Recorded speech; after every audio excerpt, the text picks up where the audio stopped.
के गीता आकाशदीप नामक इस सोसाइटी में दिल दहलाने वाली घटना सामने आई है।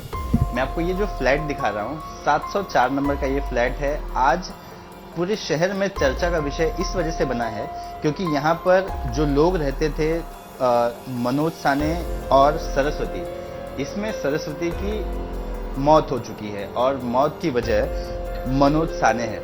जो पुलिस का दावा है कि मनोज साने को ये शक था कि सरस्वती का कहीं और अफेयर है और दोनों जन मनोज और सरस्वती इसी फ्लैट में लिव इन रिलेशनशिप में रहते थे।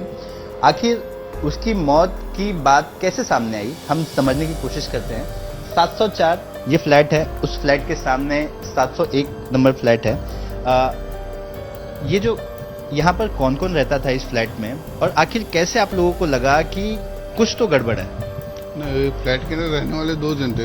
अभी हम लोगों के हिसाब से तो मियाँ बीवी थे, लेकिन अभी उनका रिलेशन क्या था पता नहीं, दोनों जन रहते थे। तो अभी जब उनका इंक्वायरी हुआ तो पता चला कि 4 तारीख को डेथ हो गई थी उसकी, तो कल 8 तारीख थी। तो 4 दिन के बाद में जब बॉडी का स्मेल आने लगा तो हम लोग तो पहले समझे कि कोई चूहा वगैरह कोई जानवर मारा होगा, उसी के पास आएगा। जब देखे तो सबका घर तो खुला था, यही एक लॉक था। तो मेरे लड़के ने शायद उनको लॉक किया था। वो बाहर निकले, बोले कि वो कुछ बोला नहीं, उसने लड़के को खाली इतना बोला कि मैं शाम को आता हूँ तो मैं तुमको बताता हूँ। और उसने स्प्रे मारा और निकल गया। बास स्मेल आ रही थी ज़्यादा, तो फ्रेशनर का जो वो रहता है वो दरवाजे मार के निकल गया वो। अच्छा, मतलब आपके लड़के ने डोर नॉक किया तो वो बाहर आया और आने के बाद उसने एक रूम फ्रेशनर भी मारते हुए देखा कि स्मेल जाने के लिए। मेरा लड़का वाला बहुत बात आ रही है, क्या है? तो बोला कुछ है नहीं। तो उसने फट करके जैसे दरवाजा खोला वैसे उसने स्प्रे मार दिया। स्प्रे मारा, बोला मैं जा रहा हूँ, मैं शाम को आऊंगा, इतना बोल के निकल गया। क्या काम करता है, कुछ ऐसा आइडिया? हम लोग से कोई रिलेशन नहीं, तो बातचीत नहीं थी, तो क्या बताइए क्या करता है।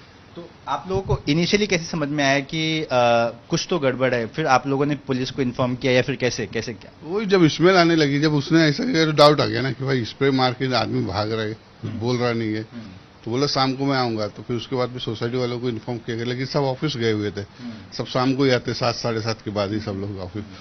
तो उन्होंने बोला, तो उसके बाद में पुलिस को इन्फॉर्म किया गया। पुलिस आई, देखी तो लॉक था। नहीं, जो जिस टेनेंट ने इसको रखा था ना, जो ब्रोकर था, उसको फोन किया गया। बोला कि तुम्हारे घर से ऐसा। मेरे लड़के ने सेक्रेटरी को फोन किया, तो सेक्रेटरी ने उसको फोन किया। उन्होंने वो बोला, उन्होंने देखा कि ऐसा ऐसा है, तो वो आए थे इधर पे, तो देखा तो इसका लॉक था, ये शाम को आने वाला था। उसके पहले पुलिस वगैरह आ गई थी, तो बोले लॉक तोड़ना पड़ेगा। तो फिर उन्होंने लॉक तोड़ा। लॉक तोड़ने के बाद में अंदर गए वो लोग। उसके बाद में वो टेनेंट आया, जो ओनर था, जो मनोज करके है, वो आया। जब पुलिस लोग अंदर ही ऑलरेडी थे। अच्छा। तो जैसे लिफ्ट से आया तो जो उनका ब्रोकर था उसने पहचाना यही तो आदमी है। तो उसको वहीं से लिफ्ट से वो पुलिस वाले ने अंदर ले गए। फिर उससे जो बात की होगी। भागने की कोशिश कर रहा था? नहीं, वो उसको अब पहचानता नहीं था कोई ना। अभी वो हेलमेट पहन के आया था, बाइक चलाता था। तो ऊपर आया तो देखा, तो ब्रोकर ने पहले, अरे यही तो आदमी है, दिखा तो रूम है। उसको नहीं मानता कि मेरे रूम में ऐसा। वो बोला था कि मैं शाम को आऊंगा। उसको लगा होगा कुछ नहीं है, तो आया अंदर। जैसे लिफ्ट खोला तो पुलिस वाले ऑलरेडी थे ही अंदर, सब इंक्वायरी चली रही थी। तो ब्रोकर भी था, तो ब्रोकर ने बोला, अरे इन्हीं का तो घर है। अच्छा। तो उसको पकड़ के पुलिस अंदर ले गई। कितने बजे की बात होगी है? ये तो मैं भी नहीं था, एक्चुअल आपको बता तो नहीं सका। तो भी 6, साढ़े 6, 7 बजे की बात होगी। अच्छा। शाम में उनके आने के टाइम की। अंदर कुछ पता चला कि अंदर क्या कुछ था? ये तो पुलिस वाले बता सकते। मैं तो नहीं, मैं तो ड्यूटी पे गया। बोलते थे 3 साल टप के अंदर सब बॉडी मांस रखा हुआ था, कटा। टप के अंदर? बाथरूम में नहीं, बेडरूम के अंदर था। अच्छा। बेड के ऊपर भी बॉडी का टुकड़े पार्ट्स थे। तो ये सुनकर इतना डरावना लग रहा है कि कोई किसी से प्यार करता है और फिर अचानक से इस तरह की स्टोरी कैसी है कुछ को मालूम नहीं थी, क्या उनका किसी से बातचीत वगैरह कुछ होता नहीं था। वो आप मियाँ बीवी दोनों रहते थे, सुबह चले जाते थे, शाम को आते थे। दोनों जन? तो दोनों जन साथ में जाते थे और साथ में ही आते थे। मैं आपको यहाँ दिखाना चाहूँगा, आपको ये जो हैंड ग्लव्स वगैरह दिखाई दे रहा होगा, ये कल यहाँ पर फॉरेंसिक की टीम आई थी, पुलिस की स्पेशल टीम आई थी, जिन्होंने पूरे घर का बारीकी से मुआयना किया। चूंकि ये एसओपी का एक हिस्सा है कि जब भी कोई अधिकारी अंदर जाता है तो उसके फिंगरप्रिंट्स कहीं और ना लगें, इस वजह से ग्लव्स का इस्तेमाल करते हैं ताकि सबूतों से छेड़छाड़ ना हो और जो चीजें अंदर हैं जस की तस रहें और जांच में जितने सबूत इकट्ठा किए जा सकते हैं वो किए जाएं। तो जो बातें सामने आ रही हैं उस बातों के मुताबिक आरोपी ने पहले विक्टिम को मारा और जो दूसरी थियरी ये सामने आ रही थी कि विक्टिम ने शायद खुद को ही मार लिया था, आत्महत्या कर ली थी क्योंकि वो दोनों के झगड़े से परेशान थी।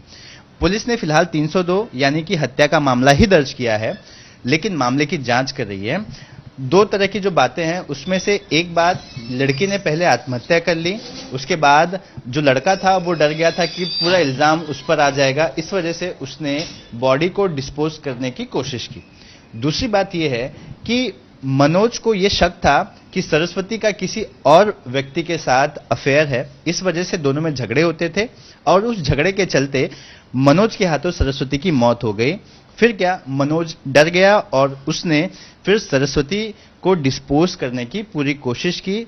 शरीर के 100 से ज्यादा टुकड़े किए गए, टुकड़े करने के बाद उसे कुकर में भी डाला गया, मिक्सर में ग्राइंड भी किया गया। तो तमाम तरह की बातें फिलहाल पुलिस के सामने हैं। पुलिस इस पूरे मामले की जांच कर रही है।